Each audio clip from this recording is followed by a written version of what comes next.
Hi friends, இப்போ பார்க்க போகிற ரெசிபி பார்த்தோன்னா ஸ்வீட் பொட்டேட்டோ வச்சு டிக்கா செய்ய போகிறோம்.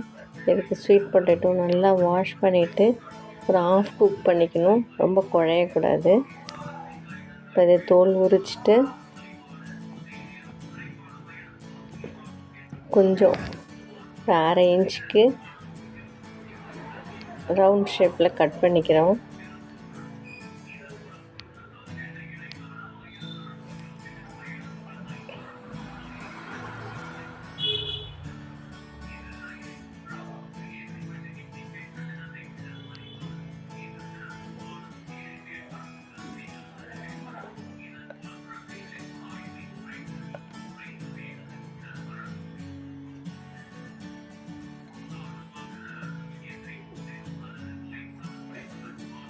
ரொம்ப பாயில் பண்ணக்கூடாது, அப்படி இருந்தால் குழஞ்சி போயிடும்.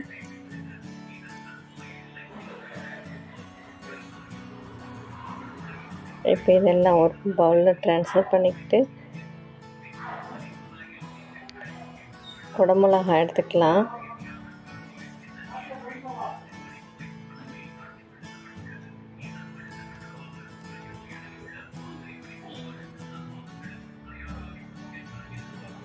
குடமிளகாவையும் ஸ்கொயர் ஷேப்பில் கொஞ்சம் பெருசாக கட் பண்ணிக்கிறேன். அதில் உள்ள சீட்ஸ்லாம் எடுத்துகிட்டு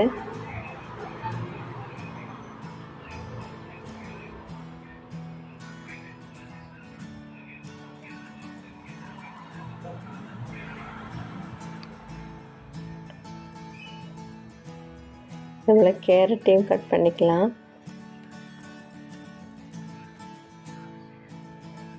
கொஞ்சம் தின்னாக கட் பண்ணிக்கணும்.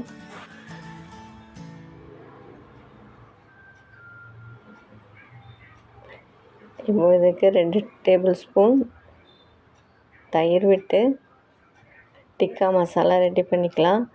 1 டேபிள் ஸ்பூன் சில்லி பவுடர், மஞ்சள் தூள் ஒரு அரை டேபிள் ஸ்பூன், அப்புறம் கரம் மசாலா ஒரு அரை டேபிள் ஸ்பூன், கஸ்தூரி மேத்தி கொஞ்சமாக, அப்புறம் சால்ட்டு தேவைக்கேற்ற மாதிரி, இஞ்சி பூண்டு விழுது ஒரு அரை டேபிள் ஸ்பூன் போட்டு நல்லா மிக்ஸ் பண்ணிவிட்டு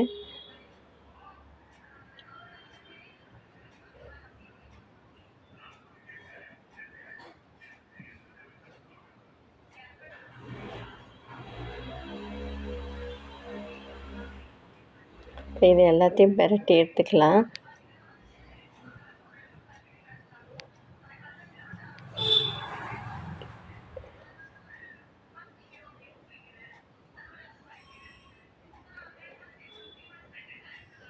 இப்போ இது எல்லாத்தையுமே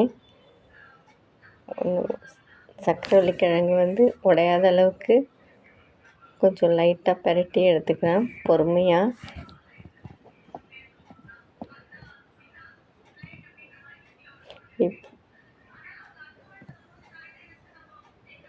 ஃபுல்லாக பெரட்டிட்டு ஒரு 10 மினிட்ஸ் நல்லா ஊற விட்டுடலாம், மேரினேட் பண்ணிக்கலாம்.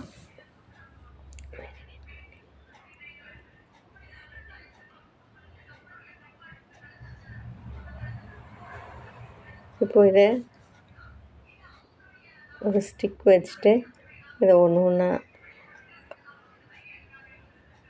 குத்தி வச்சுக்கலாம்.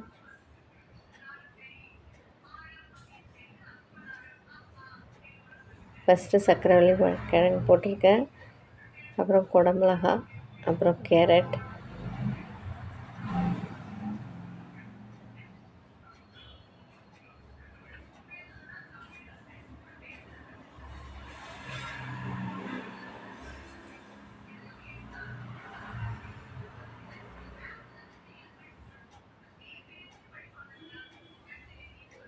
இந்த மாதிரி 2 ஸ்டிக்லேயும் இந்த மாதிரி கோர்த்து எடுத்துக்கிறேன்.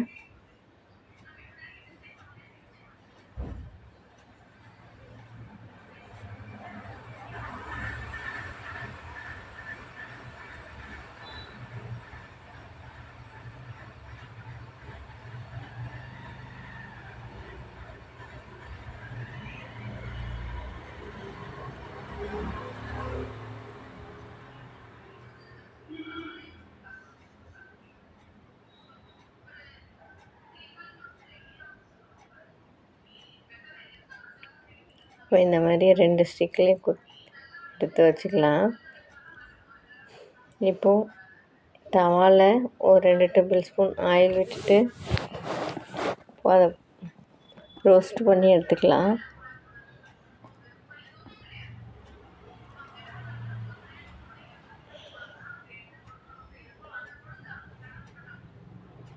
கொஞ்சம் பொறுமையாக திருப்பி எடுக்கலாம். சர்க்கரைவள்ளி கிழங்கு சீக்கிரமாக பாயில்டு ஆகிடும், அப்புறம் உடஞ்சிரும்.